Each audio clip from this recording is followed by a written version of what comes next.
you know they're using synthetic hormones in cows, and this makes you nervous. You don't want to be exposed to these hormones. They've been implicated in obesity, in early puberty, in cancer, etc., etc., etc. Plus, there's the issue of cholesterol and farting cows warming the planet. So you're taking precautions. Instead of that beef burger, you choose a tofu burger. After all, it's good for you and good for the planet. When it comes to hormones in food, the regulatory authorities think it's not a problem. But there are lots of gurus who suggest hormones in animal products are a problem. So, what is the deal with hormones in animal products? Should you be worried? Join us for this episode of Better Body Chemistry TV as we take a look at hormones in hamburgers. Better Body Chemistry TV is brought to you by Dr. Sandy, a scientist turned gremlin buster, helping you battle sugar gremlins, heifer lumps, and other health horribles through better body chemistry. Remember, small things can make a big difference to your health. A team of agricultural researchers decided to take a look at just how much estrogen was in the foods we eat.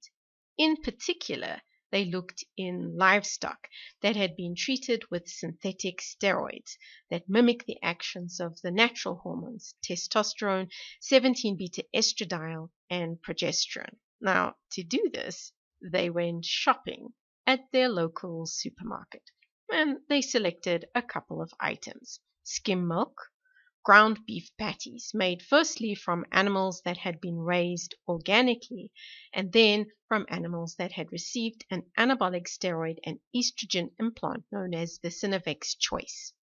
They also put a couple of tofu burger patties in the trolley and some boil in a bag rice. They then took all of their purchases back to the lab and prepared them so that they could see how they impacted the growth of a special cell line which needs estrogen to grow.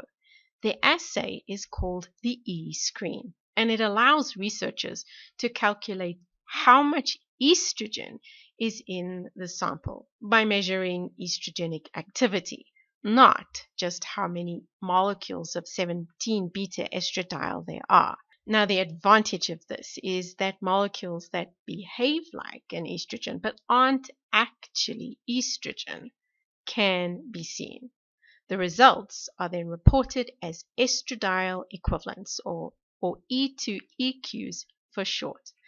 So what happened? Well, all of the products had some estrogenic activity.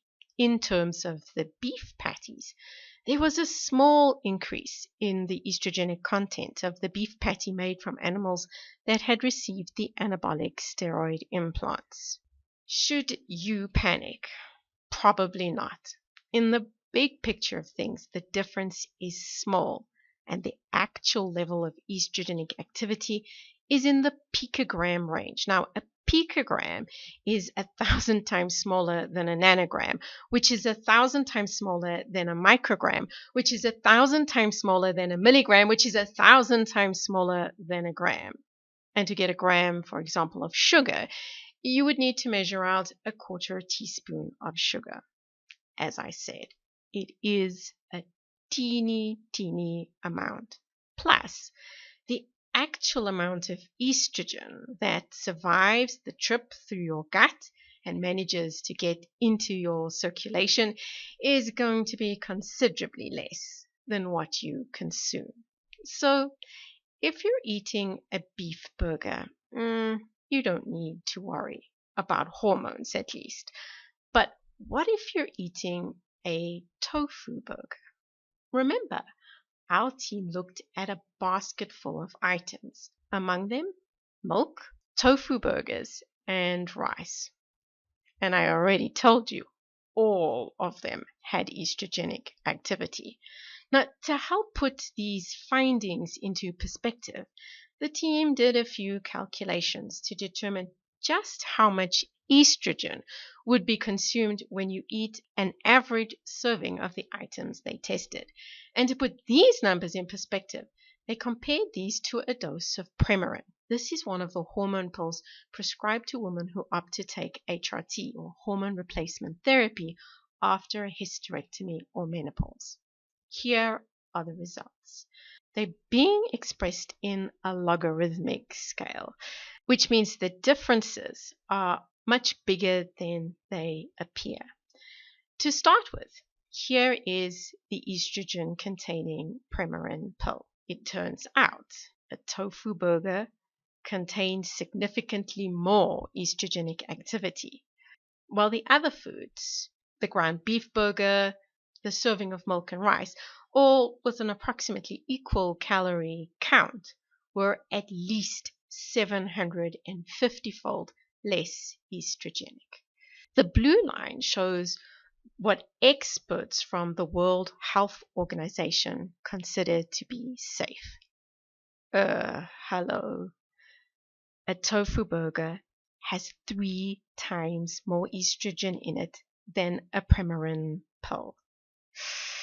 At these kinds of levels, a tofu burger will give you a temporary estrogen spike, which could upset your hormone balance. If you're a girl, maybe this doesn't matter a huge amount.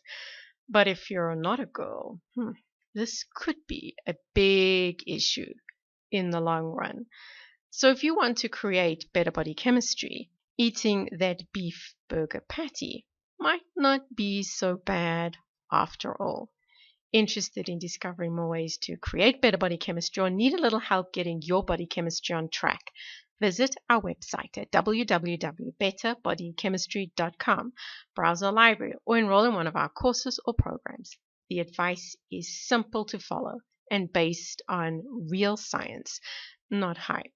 Know someone who is trying to eat healthy? Share this video with them so they understand meat substitutes are full of hormones. And if you enjoyed the video, be sure to subscribe to our channel so you catch future episodes of Better Body Chemistry TV. Thank you so much for watching, and I'll see you next time. Remember, small things can make a big difference to your health.